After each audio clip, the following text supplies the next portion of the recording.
درانه کتونکو السلام علیکم. زه محمد سلمان همدرد د حق غږ پښتو چینل خبري لنډیز کې ستاسو قربا اوس تاسو پام را اړوم د مهمو خبرونو لنډیز. د فرانسې خبري اژانس راپور له مخې المان ویلي چې دوی به د روان 2021 میلادي کال د جولای میاشتې په 4 نیټې د افغانستان څخه د خپلو سرتیرو وتلو بهیر پیل کړي.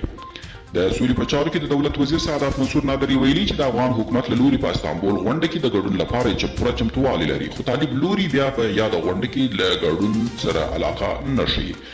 په داسې حال کې چې د اعظم مولد چاوشوغلو ویلي چې دا ناسته له روژې میاشتې وروسته جوړیږي. د استانبول کنفرانس د ځنډېدو په اړه د کنفرانس د ترسره کوونکو هیوادونو په ګډه اعلامیه کې ویل شوي دي چې دا ناسته د ښو پرمختګونو ته د شرایط د برابرېدو په پار له ښکېلو لوري سره تر پراخو مشورو وروسته ځنډېدلې ده. او پاکستاني رسنیو د مرکزي بانک د شمیرو پر بنسټ راپور ورکړی دی چې د عمران خان حکومت د 2018 میلادي کال له جولای نه د 2021 کال تر مارچ میاشتې پورې نږدې 33 میلیارډ ډالر پورونه اخیستي دي.